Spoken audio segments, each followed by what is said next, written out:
Easy peasy, lemon squeezy. So Frederik, just wanted to have this discussion because last night we had the sushi night, right? Yeah. And then we started having this discussion just before leaving about business and how to make it more fair for employees. Yeah. I think it was centered around income inequality, both at the low and high end, where I would argue that it's actually two different issues, because as I said, you can always connect things by saying that if we just redistribute this pile of cash to this other subject, like if we stop spending all that money on roads and spend it on green farming instead, that would save the environment. That doesn't connect those two issues. Mm-hmm. And so I think extreme spending at the CEO level is one problem when some countries it's an order of magnitude above what it has to be, and then insufficient spending at the level of the low-paid employees is a whole separate issue, where there's in some cases actually a humanitarian argument there for increasing salaries, because I mean, there's some places they're at subsistence level. Yeah, it is. That's true. That's good to bring a little bit of context to what we spoke about. You dive right into it. That's perfect. But mostly my role today is just going to be to ask you questions and to understand how you came to this belief that you have. For example, that is separate issues, or maybe we can even focus on a little bit on what you think a solution could be, and then we could discuss that and see if that is well thought out or practical, and more better said, if it's practical. So you say that high-paying salaries for CEOs are not connected to low-paying salaries for like entry jobs in a company. So just to make it a bit more practical, I'll give an example, and you can explain me if it's right or not. So in Amazon, Jeff Bezos, of course, is the CEO. He founded the company. He brought the company to where it is today. He makes a lot of money out of that. He's now the richest man in the world, if I'm not mistaken. Could be. Okay. And at the other end of the spectrum, I don't know how many millions he's making, but it's hundreds of millions. And at the other, or billions, doesn't matter.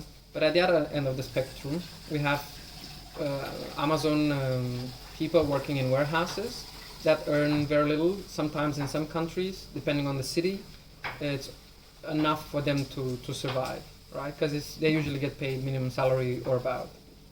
So what you're saying is that these two issues are not related, and I would like you to explain to me how and why you think they're not related.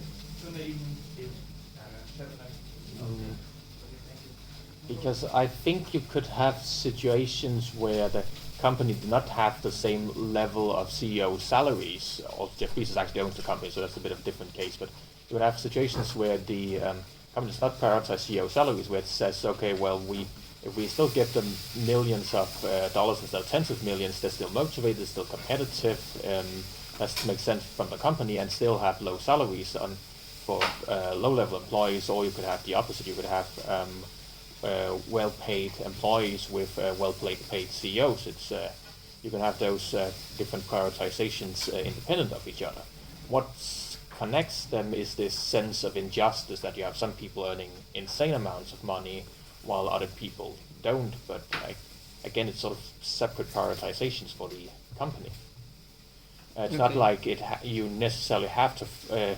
If you spend less money paying the CEO of Jeff Bezos, spend less putting money into his own pocket, he wouldn't necessarily have to spend it on increasing the salary of the lowest level employees. He could choose to still decrease it, then just spend it on infrastructure instead, or expanding into a different market. Understand. So let me just rephrase. There's not this guaranteed cash flow from one to the other just because you change policy. So let me just rephrase this to see if I understood it correctly, because there was quite a few arguments there. Yeah. So you say essentially that it depends on what a company it prioritizes, paying CEOs or paying employees, and that it can also prioritize both, paying the CEOs well and also paying its employees well, if they choose to, and that money will not flow necessarily from the CEO to the employees at the bottom level just by decreasing the salary of the CEO. Yes, exactly. And you could also prioritize neither. You could have fairly low-paid CEO comparative to the standard, and while also have low-paid employees. You can have all combinations of the two scenarios, I think. Mm-hmm. So you say that the policy of the company doesn't affect this. Then what affects the salary of the low-paying employees? I'm not sure if I understand, because isn't the company who chooses how much to pay them? Oh yeah, certainly. But I mean, the on one level, there's a. I mean, it's two different aspects of the culture. Certainly, the cyber culture, like McDonald's has a culture where they have fairly low salaries, also by necessity because they compete on having the lowest price, the most efficient company in terms of what you get per spending.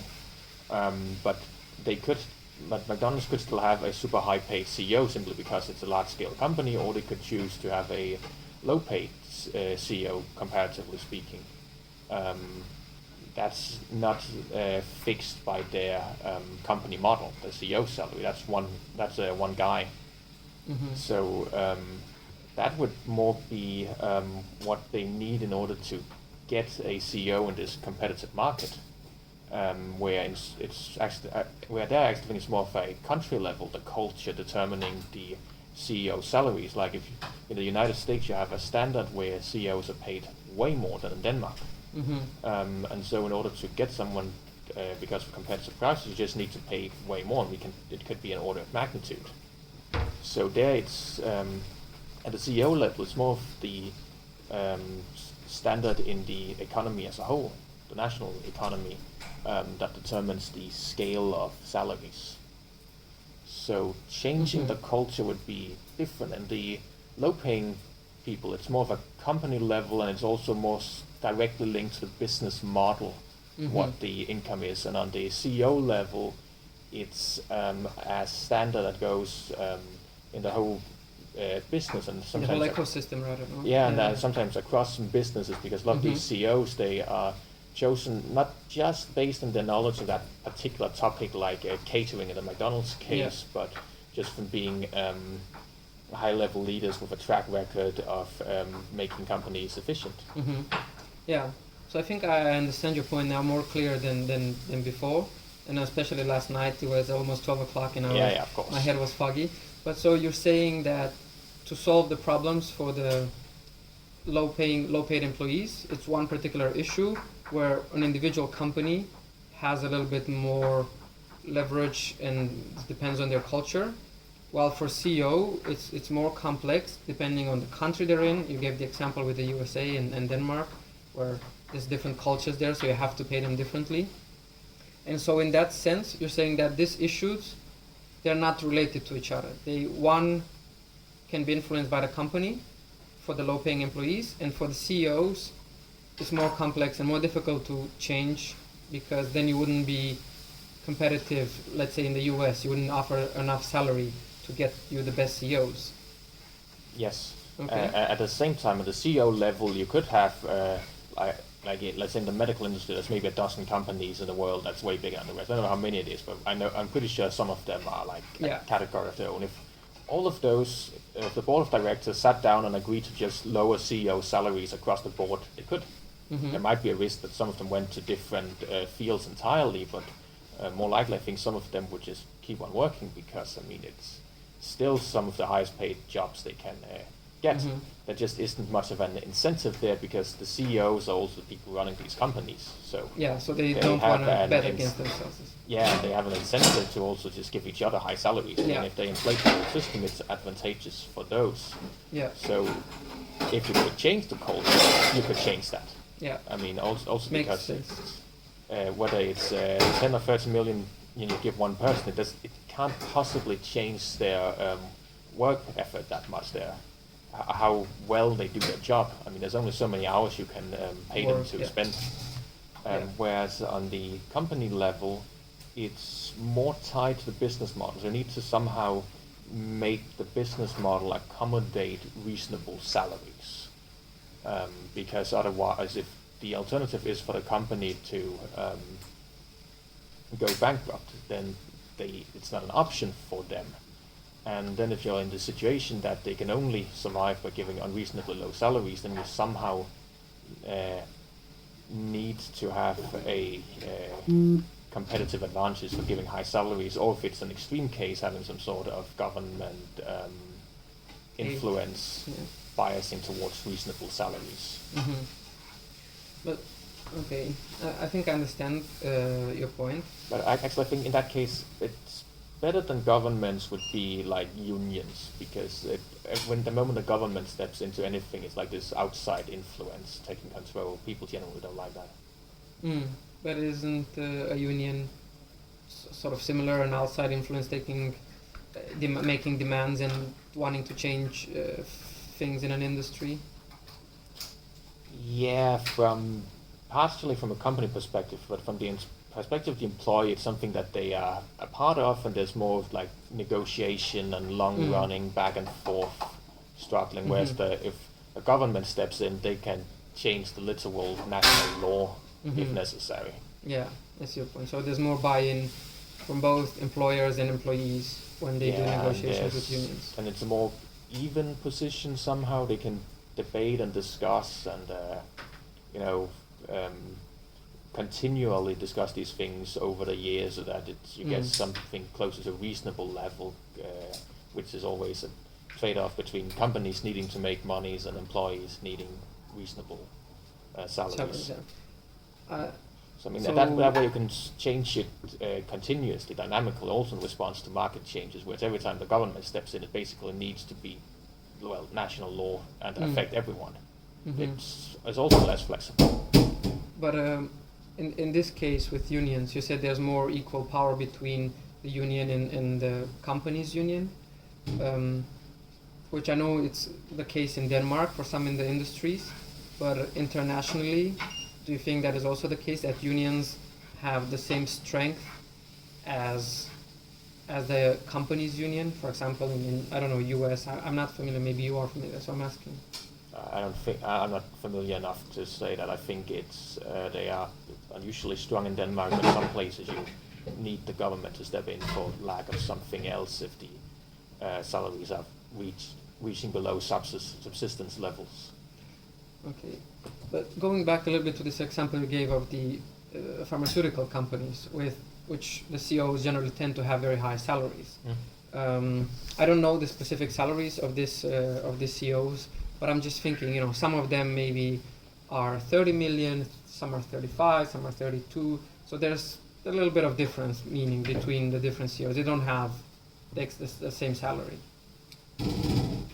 So in that case, I was thinking, why does a company choose to pay CEO more above the rest of the other pharmaceutical companies? So let's say one CEO in the pharmaceutical company is paid 40 million instead of 35. Why wouldn't a company choose to distribute this money to its low-paying employees, and it chooses to give it to its CEO? And do you think that is right? So first of all, why would you think they would give it to the CEO rather than redistributing it to the rest of the employees? Well, the obvious reason would be that they want to have the best CEO, and they believe that it is worth the difference in pay. And if there's enough people working in the company, then 35 to 40 million, it might not be that much for the whole company, because it's one guy's change in salary.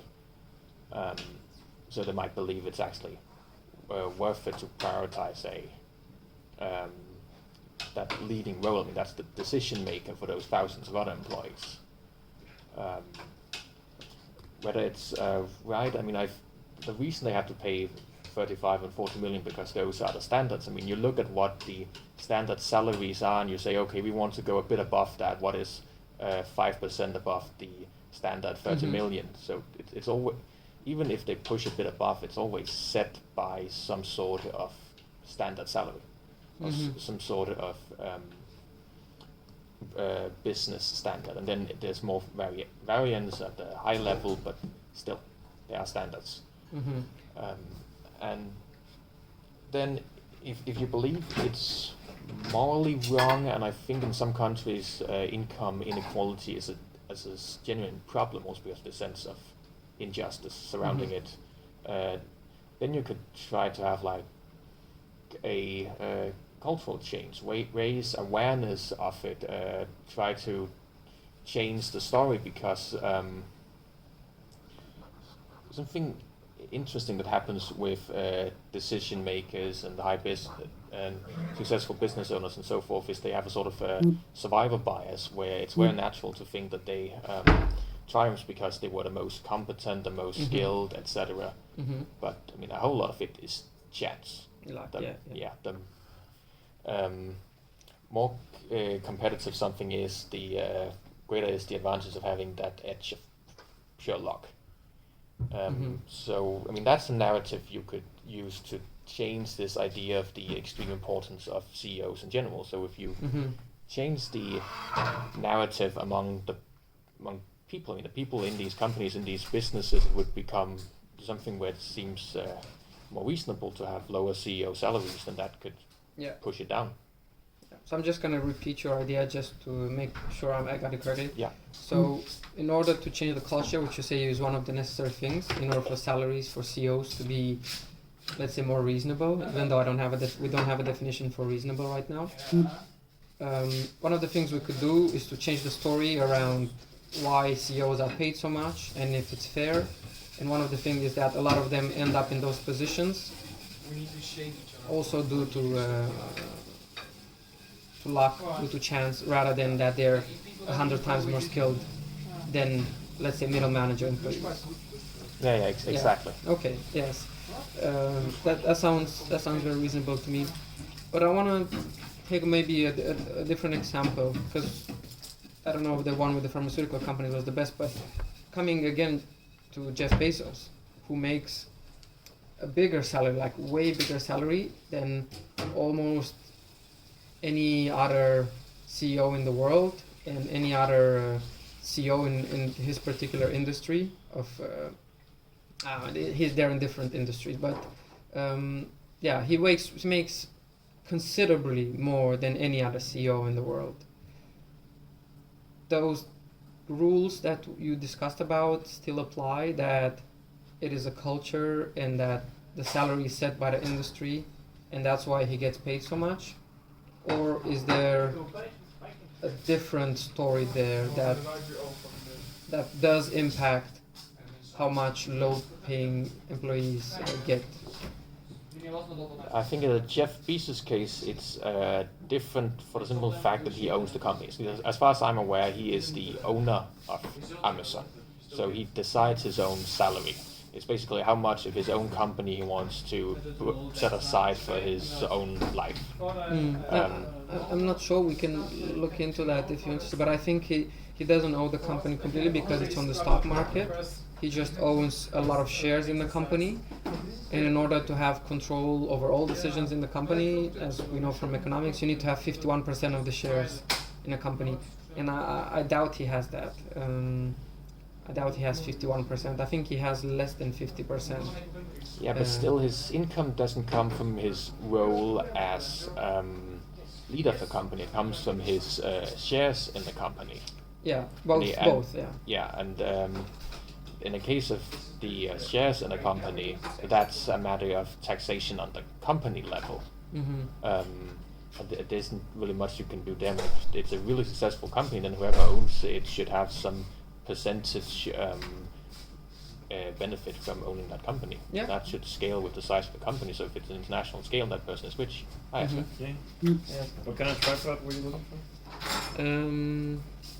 Any sort of no, those are both those are both broken. Broken? Okay. Yeah, so if you have a tripod, because we're filming a video now. Oh, sorry. Yeah. Oh, no worries.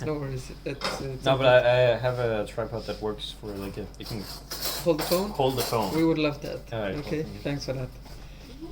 Yes, and then even if he only owns part of the company, if it's say 30%, he still has a lot of power in the company, and so that partially releases him from industry standards, because he's one of the decision makers directly deciding his own salary. Yeah, So there still is an effect there, and so part of it is still industry standards, and part of it is that he owns the company, both that he gets direct income from the shares, which is something that should be dealt with through taxation, and other than that, it's just fair enough. If anyone should have that income, it should be him. Okay, so I think your reasoning is just there, and that I would agree that, okay, yes, we interrupted the discussion a little bit because of noises and because you got a tripod, but that's great.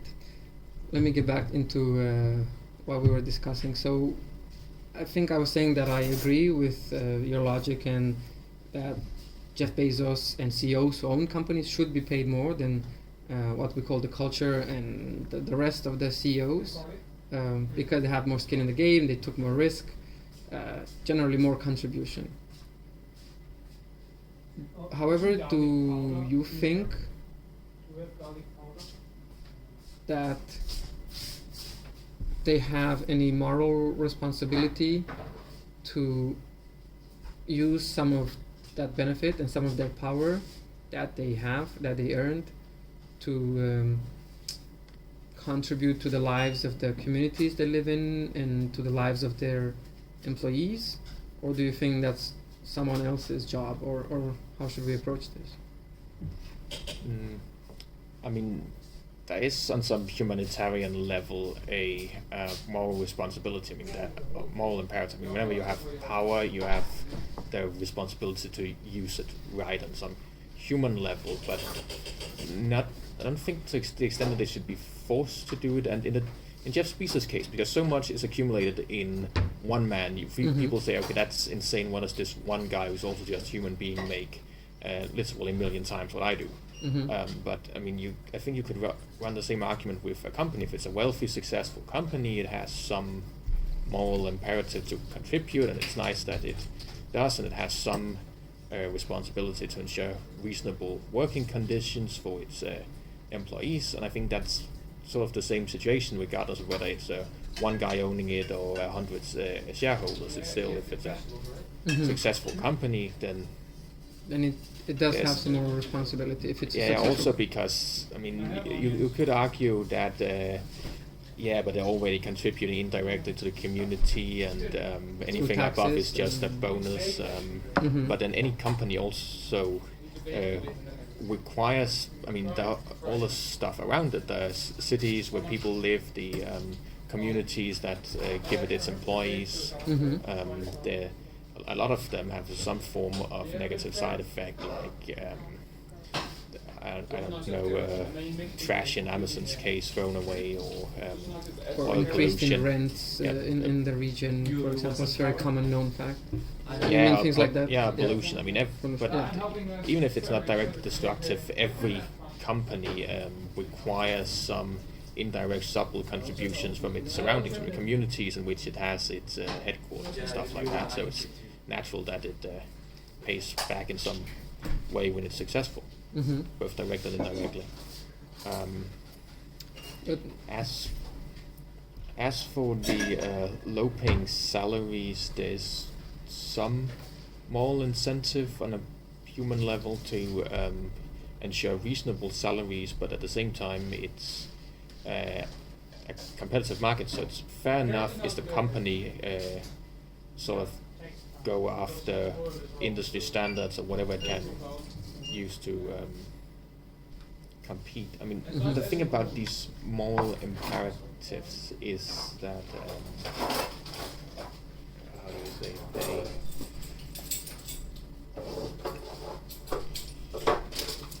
it's true in like a karma sense that it would definitely be better if they did it, but it shouldn't be forced upon these companies. There are certain minimal standards, and everything else is above. And I personally think that there are a lot of things they should do that would be nice and natural if they did, but they just shouldn't be forced to do it. It should still be optional to a point. Okay. I mean, for example, a subsistence level salaries is something that should just be standard. I mean, the people working there should be able to lead reasonably good lives. I mean, have some form of work-life balance, have enough to feed their family, stuff like that, after local standards. Anything work below that, where people are incapable of taking care of themselves, is in a sense immoral, because Would you call it exploitation? Yeah, exactly. There's exploitation level. But again, when you get to that level, there should be international humanitarian standards or national standards. Humanitarian standards if it's really people can't feed themselves, a national standard if it's like in Denmark, where the standard of poverty is way higher than Africa's, for instance. So again, there the companies shouldn't set the standard. It's just good and natural, and I think they should put their own moral standards higher than the absolute minimum. So during our discussion just now, so you made me realize something very important, is that how much companies actually contribute indirectly through offering jobs and through offering different programs and through offering different things. So in a sense, they do contribute over the minimum required most of the times. Large companies, they tend to do some sort of humanitarian programs as part of their company culture. Regardless if the CEOs don't do it themselves, it's part of the company. Maybe they were involved in the decision. So you made me realize that, which I appreciate. But my thought now is actually, I'm a little bit confused on if we're still on the topic or if we're heading away from it. So I'm just going to ask you,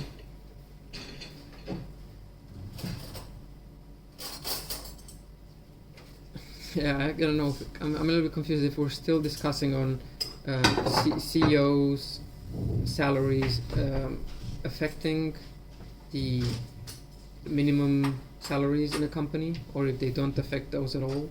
And I don't know if we're getting closer to knowing that. And I understand you say that. In the beginning you said there are two unrelated questions or problems. What would make them connected? Let me ask you this. What would make these two problems connected? CEO salaries and the salaries of the lowest paid employees.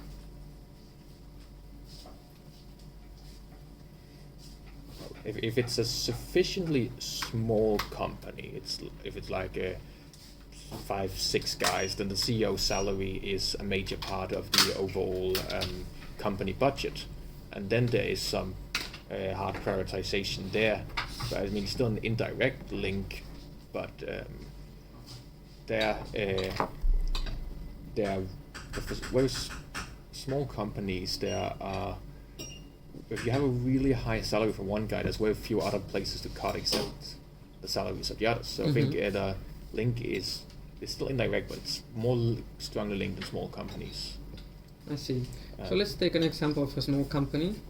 They sell whatever product. They have 60% of their costs goes on operations and sales and marketing and whatever. 20% goes to the salary of the CEO. They have 20% left, which they pay to the employees, to the rest of the employees. Let's say the rest of the 6 employees. Maybe, yeah. So in this case, 10% to the CEO, 10% to the employees, and then 10% they keep in terms of profits to reinvest and to grow their business. Okay.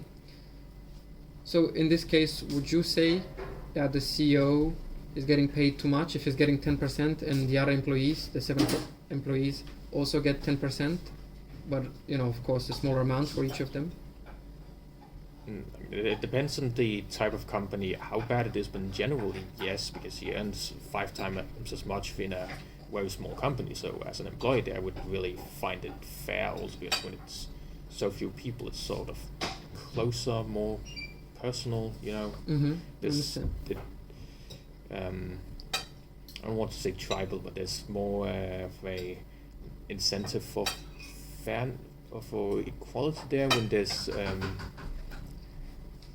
when they're closer together, or when the part part of the whole contribution to the company that each employee does is so close to what the CEO does as a person. I mean, that it can't be that far off. It can't be a factor of 5 more if there's so few people. So I think that would usually be unreasonable.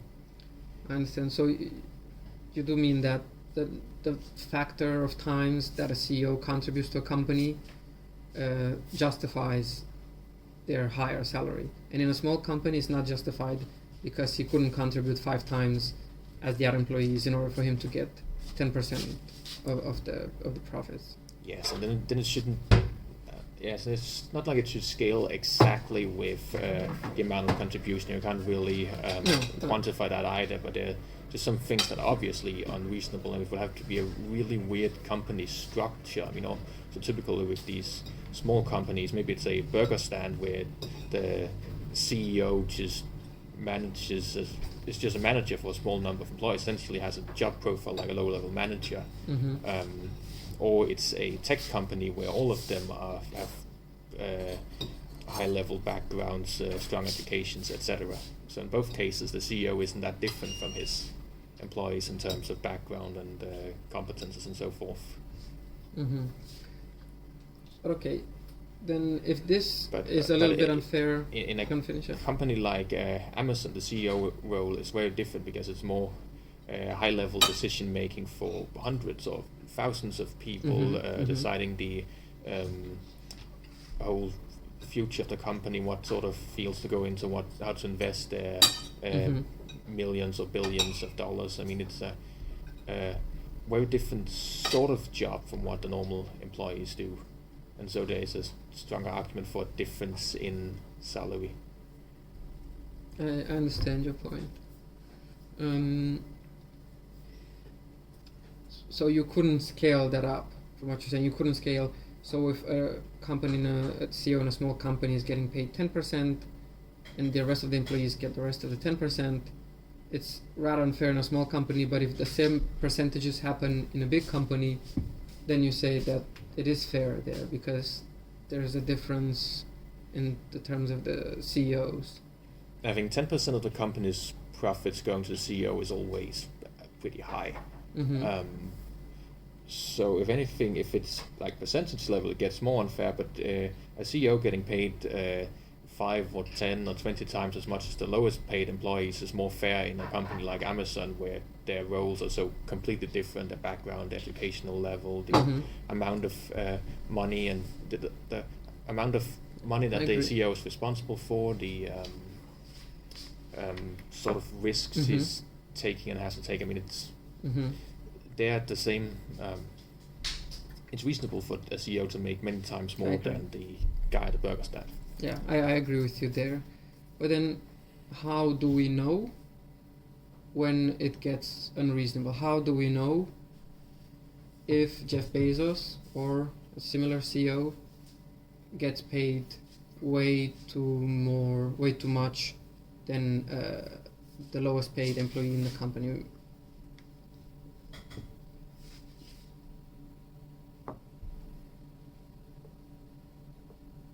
Very difficult question. You could solve a world problem right now.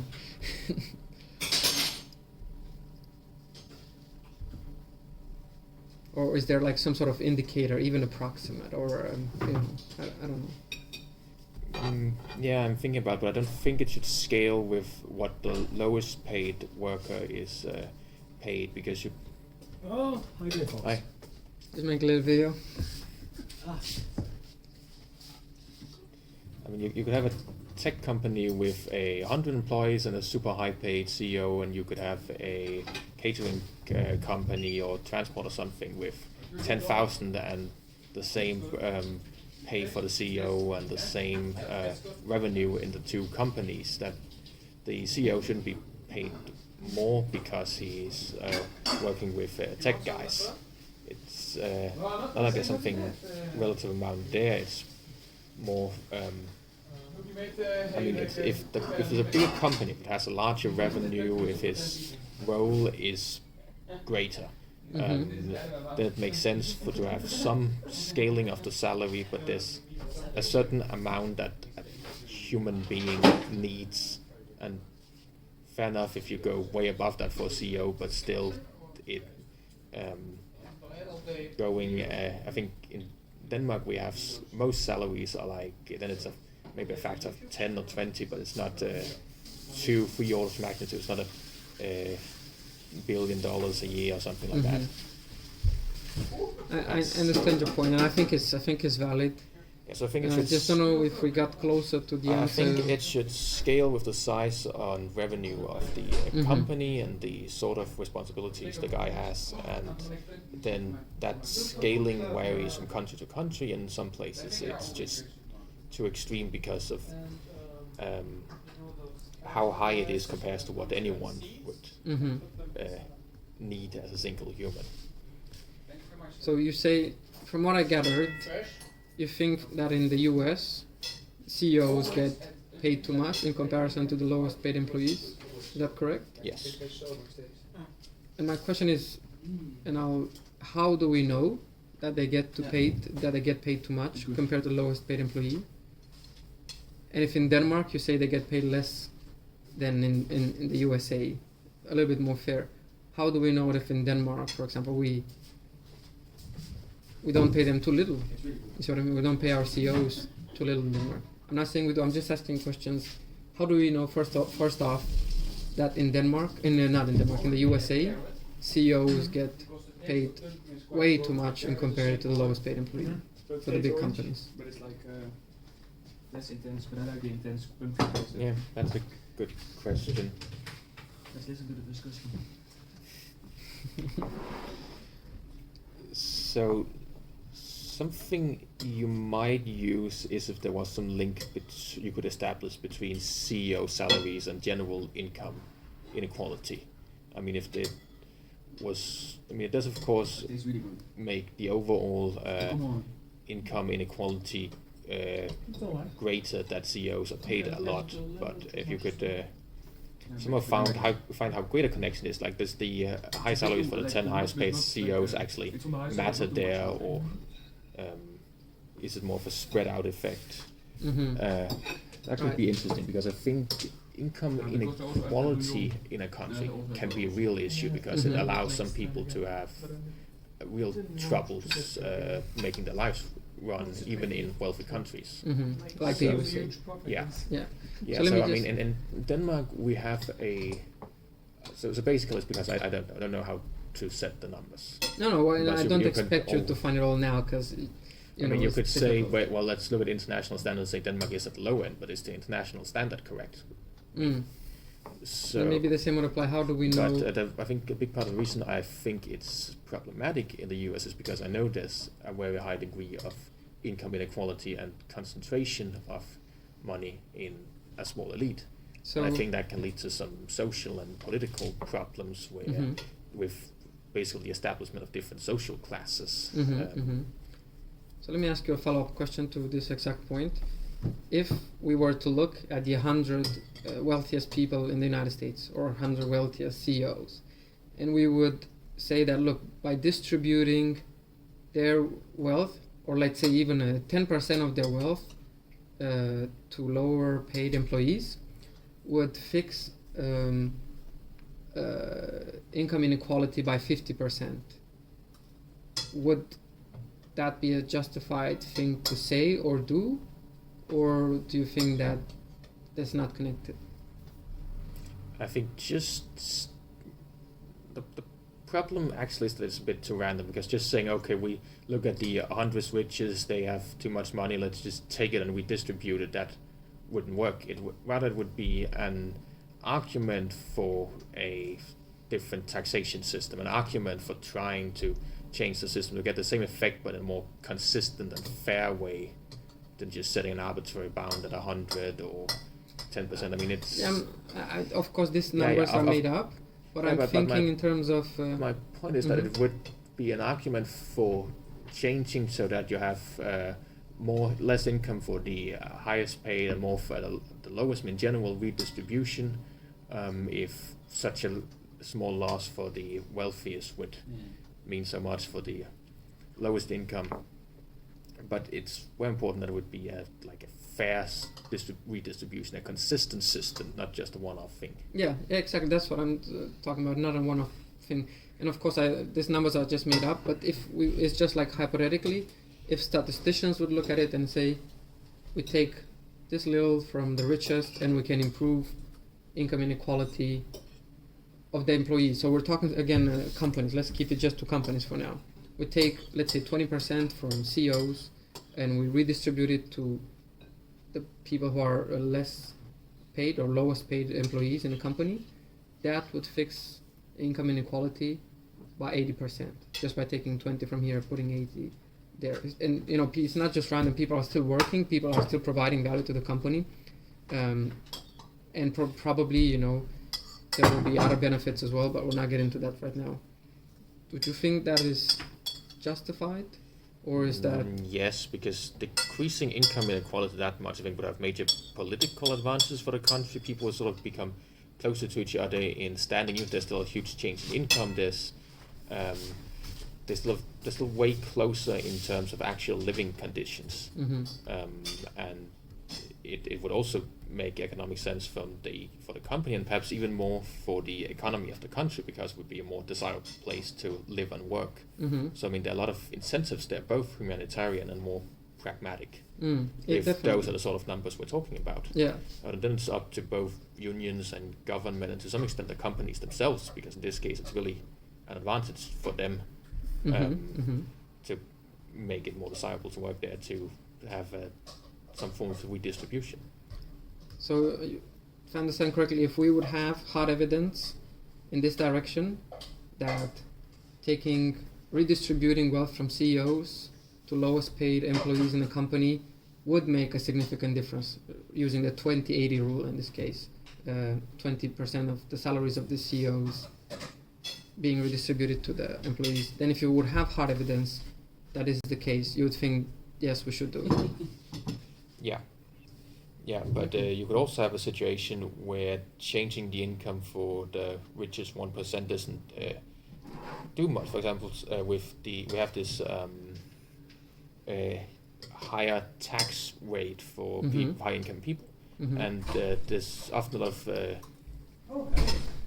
That's solid. yeah, so there's often discussions about changing the tax rate for the highest income bracket up or down in Denmark, and then you could argue that if we set that to a small enough part of the population, it doesn't actually make much difference for the country as a whole, because it's so few people actually being in that bracket. So, I mean, sometimes in Denmark you have the situation where at least some people would argue that it's just a feeling of injustice. It's not because it actually has a major effect on the economy, because it affects so few people. So, I mean, yeah, it's really important to have this hard evidence that it would make a difference. And in terms of hard evidence, comparing the USA and Denmark, would you say that, of course, in Denmark there's less income inequality than in the US? I don't know the exact numbers, but we know that statistically it is like that. And in terms of hard evidence, do you think Denmark gains more benefits by having this less income inequality for its citizens and for its companies as well? Or do you think that the system in the US provides more value overall? I think definitely the Danish one.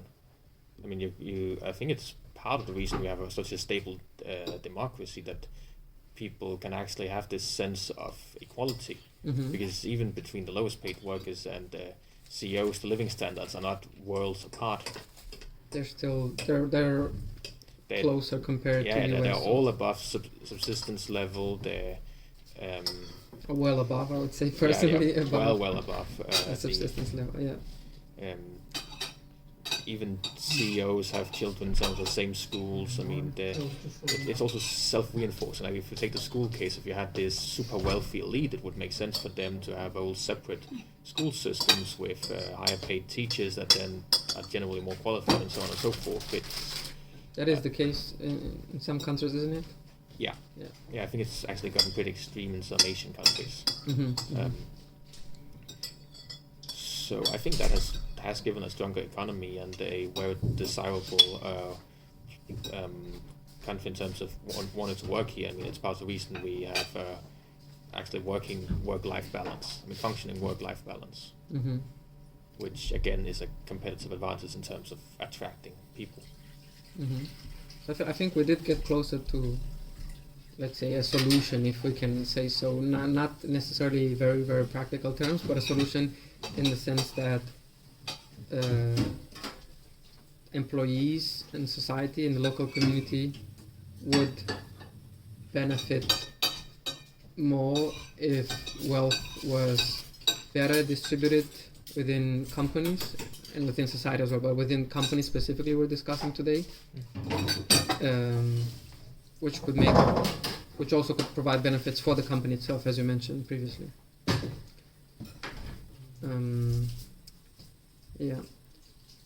I don't want to make this discussion too long also because people are getting out here and starting to cook a lot and it's probably noisy. But yeah, maybe we'll have another discussion about this another time if you're interested, and see if we can find something even more solution oriented. And if you want to bring some facts sometimes, or otherwise it's not necessary, but if you have something that you'd like to emphasize, that's also welcome.